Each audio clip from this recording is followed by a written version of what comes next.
Last year we had the Glen Fuels Wexford GATV Awards Night, and this year we have a new feature now, and it's going to be the Player of the Week. So we have Ed Rowsome and Dessie Mythen, who've seen most of the games, in fact all of the games this weekend, to discuss who this week's Player of the Week will be. So first of all, Ed, who are your thoughts on who should be on the shortlist anyway?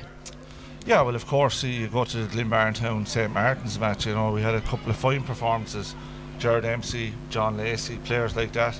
Last night we seen two great goals by Richie Lawler, an emerging talent, and Glenn Murphy Butler were very good, and Billy Dunn dragged Owlert back into the game. And a player that you won't mention is, Lee Chin was marked by Declan Buggy, and whereas he didn't have the impact that the others had, he definitely it stopped Lee Chin to a certain extent, so you'd have to consider that as well, And Des, who are your, I suppose, if you were to look back on the games, who are the ones that you thought stood out? Yeah, well, Jared Dempsey played really well for Glenbarntown. John Lacey played really well.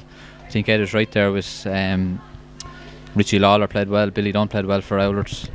Going on tonight's games, you go Dee O'Keefe and Johnny Fogarty were probably the pick of the bunch. But look, there's a good few performances. I think conditions didn't help forward play maybe to a sense, because you were playing literally on one half. So I think we probably have the shortlist on that. The Shells game again, Clabon, I only seen a half of that match, and I didn't really pick an outstanding performance in that. So I'd be going with probably John Lacey and Jared Dempsey as the top two. I think over the weekend, probably the best performance. And from this afternoon's game, then we had the Rapparees against Gorey, and I thought that Ben Edwards had a quite a good game centre back, and the Rapparees overall had a fantastic team performance. There was some very good flowing moves, I suppose you'd say, but Ben Edwards was very solid centre back, I thought. And yeah, another thing you have to give special mention to Mossy Mann.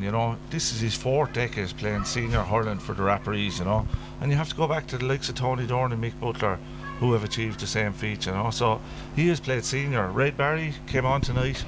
This is his fourth decade played adult, but Red Barry played one of those decades in intermediate, and were intermediate, so special credit to Mossy Mann. It's a great achievement. Yeah, I think Peter, you're right there about I was probably the most impressive performance over the weekend was the Rapparees. They used the ball really well. Like Gorey were probably my fancy. They're not my fancy anymore after seeing them today, but the Rapparees were very impressive. Kevin Foley had a really good game. Nick Doyle was probably heading for this after 40 minutes, but Owen Malloy kind of stifled him when he came on. But Alan Tobin played really well in the middle of the field, and then he done a stupid throwing of the hurl in the end. He's going to be a big loss, but we're going on performance over the weekend. I think the Rapparees, going on team performance, I think the Rapparees were definitely, and as Keith Rosser said in commentary, they got beaten last year by Gorey, and who else got beaten, Ed?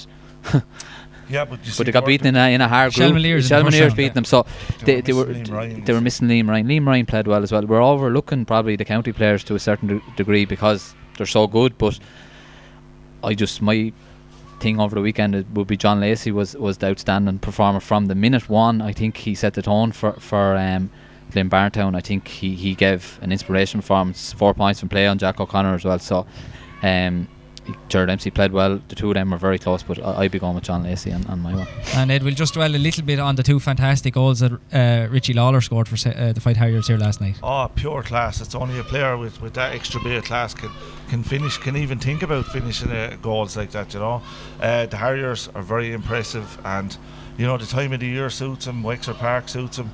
They're going to be a serious team going forward, I can assure you. And so Des is going for John Lacey. Ed, who would you be going for? Yeah, I said on commentary the other night that I thought Jared Dempsey was the best player on the field. Having looked at rewatched the match, you have to factor in that John Lacey was hurling on a player like Jack O'Connor, and Martin's half back line on paper is very strong.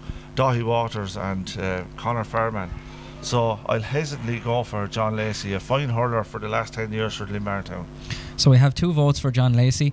I left the Friday night here thinking that Jared Dempsey was the best player Glenbarntown had, so I'm going to stick with it even though I'm outvoted. So it's going to be John Lacey as the inaugural winner of the Wexford GATV Player of the Week.